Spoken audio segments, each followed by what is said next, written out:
आपण मानकु समस्त को नमस्कार आओ नुआ वर्ष पई बहुत बहुत शुभेच्छा और अभिनंदन। आज ये प्रेस मीट्र मुख्य कारण होउची कि जेपरी अहेतुक भाव में दरदाम वृद्धि पाउची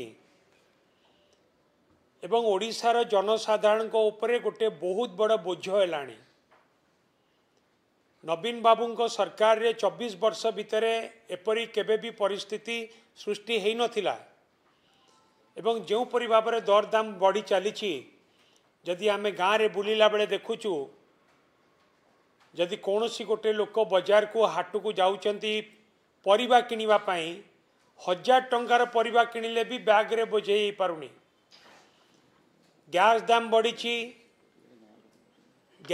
बढ़ी पेट्रोल दाम बढ़ी डीजेल दाम बढ़ी नित्य व्यवहार्य दाम बढ़ी डाली तेल अंडा एवं सबु कथार दर दाम बढ़ी जो परिवार रेट भी बढ़ी। ये गोटे बहुत बड़ बोझ होती यार प्रतिवाद रे एवं आज बिजु जनता दल आगुरी भी करी आछि दाबी कि ये दर दाम वृद्धि को नियंत्रण करा जाऊ किंतु वर्तमान राज्य सरकार मध्य एक कथा को नियंत्रण करियारे संपूर्ण विफल होइचंती। यार प्रतिवाद रे एवं दर दाम को नियंत्रण करिबा दाबी रे आमे आसंता 6 तारीख दिन जनवरी 6 तारीख दिन 10:30 रु 11टा भितरे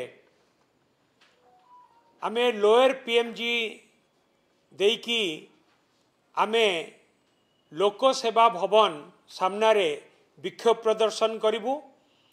रेलवे स्टेशन छक बा मास्टर कैंटीन छक देकी सेपटे समस्ते 10:30 रु 11टा भितर पहुँचे एवं दर दाम वृद्धि प्रतिवाद रे आमे लोअर पीएमजी रे लोक सेवा भवन आगरे आमर विक्षोभ प्रदर्शन करा जिवो।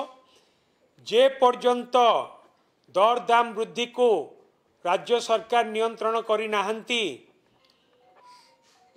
एवं ये डबल इंजिन सरकार एथिरे मध्य दायित्व रही केंद्र सरकार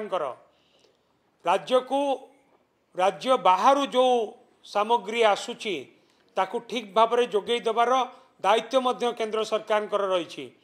जे पर्यंत दर दाम नियंत्रण न होईची आमे चुप बसिबु नाही। ये आंदोलन आमर जारी रहिबो।